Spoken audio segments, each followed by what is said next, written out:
We've been using various APIs, such as the metadata API, to work with the database up until now. By using these APIs, we've avoided directly querying the database. However, we're coming to the point where we can't justify using APIs for certain tasks. We need full control over the database. And in these next few lectures, you'll see how to do this. One of the benefits of using APIs is that we didn't have to create tables or insert data. While these APIs are useful, they don't provide us with everything we need. Sometimes you will have to create complex custom queries. Other times, you'll have to create tables. In this lecture, we're going to create a database table. This table will contain ratings for our recipes. First, we're going to create it through an interface, and then learn how to create it with code. I'm using Heidi SQL for this. It's a really great program for communicating with SQL databases. If you're comfortable using PHPMyAdmin, then by all means, go ahead and use it. If this is your first time using Heidi SQL, then I'll show you how to connect to your database quickly. For the host name and IP, it should be 127.0.0.1. The username should be root, and the password should be empty. The rest of the settings are fine as is. Next, you should click Open, and you should see all your databases. Go to the database that contains your WordPress installation. You should see about 11 tables. You may see more because plugins can and are allowed to create more database tables. Before we create our own table, let's check out how WordPress creates tables. Open up the WP Post table. WordPress's database design is very good. WordPress tries its best to implement the best database practices, and it shows here. One thing you'll notice is that for their IDs is that they use the big integer type to allow for scaling in large amounts of data. It's always good practice to follow how WordPress designs their database so you can remove any confusion if someone else takes a look. You'll notice that every table starts with WP underscore. This is very important to note down. The goal right now is to create a table with Heidi SQL's help, and you'll see why in a second. To create a new table, you'll have to right-click on the database and select Create New Table. From here, we can begin defining the table. I'm going to call the table WP Recipe Ratings, and it should have 4 columns. I'm going to pre-fill these and then go over what you should set.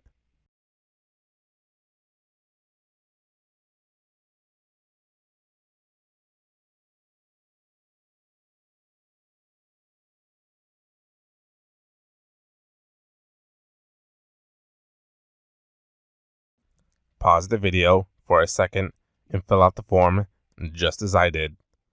We have 4 fields called ID, Recipe ID, Rating, and User IP. The ID will be unique and we'll be setting it as our primary key.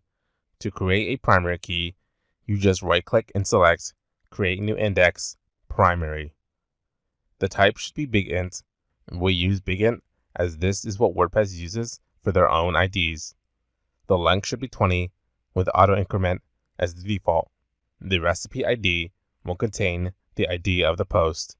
This will also be the type BigInt with a length of 20.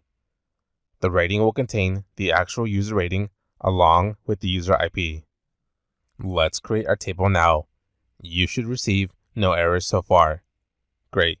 The reason I had you create this table through Heidi SQL is because Heidi will generate the query for us in 2 locations. If you look at the bottom, you'll notice all these SQL queries being executed. It even has the create query. However, it's all compressed to this one line. There's actually a more cleaner and formatted version which is available under this Create Code tab. Copy this and make sure you have it in hand when we create the table via code. I want to create this through the plugin and not through Heidi SQL. Let's open up the activation file and get started. The first thing I want to do is include the global variable WPDB. This variable contains an object with methods and properties for our database. This object is created by WordPress for you and is already connected to the database. I'm going to create a variable named createSQL, and this will contain a string with our SQL. Let's copy and paste the query from HeidiSQL into the string like so. I'm going to format this a bit by indenting some stuff just to make it a little more cleaner and readable. We need to modify this query a bit to be compatible and consistent with our database. First is the prefix. Not all installations of WordPress will be prefixed with WP_. So I want you to remove this bit, and instead we're going to append a dynamic prefix. The WP_DB object contains a property named prefix, and this property simply contains the prefix of the current WordPress installation. Next up is making the charset dynamic. The WP_DB object has a method called getCharsetCollate. As it sounds, this will get the collation of the currently installed database. I'm going to modify this end of the query a little bit. We don't have to make any further modifications to our SQL query. All we have to do now is to execute it. You may be thinking that there's a method in the WP_DB object for doing this, but there isn't. Strangely enough, WordPress doesn't include a createTable method.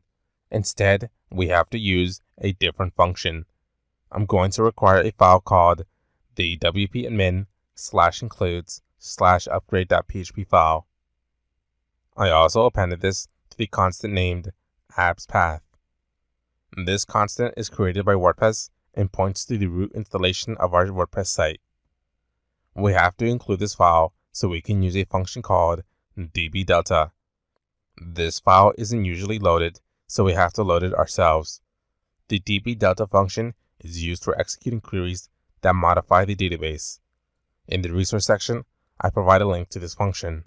If you take a look at the source code, you'll find all this code that will assist us with creating a database.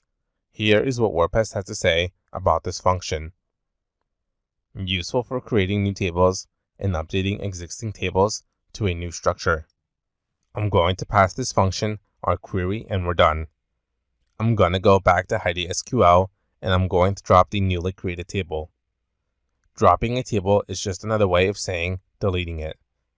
Back inside WordPress, let's deactivate the plugin and then reactivate it. You should not get any errors. Go back to HeidiSQL and refresh the database. You should see our recipe ratings table pop up again. I know this can seem a bit confusing, but working with the database is actually easier than this. 95% of the time, you won't have to worry about requiring certain files. Creating, updating, and deleting tables requires the upgrade file. The reason this file is required is because of security reasons. It's not normal to load functions specifically made for updating, creating, and deleting tables on every page request. If this function was loaded everywhere, then it would cause some serious security issues for web developers and owners. WordPress provides a lot of methods for executing queries and takes care of sanitizing your queries for you. So I promise creating a query like this is a one-time thing. If you're interested in learning more about this process, then I provide a link to a WordPress Codex page that provides details about this.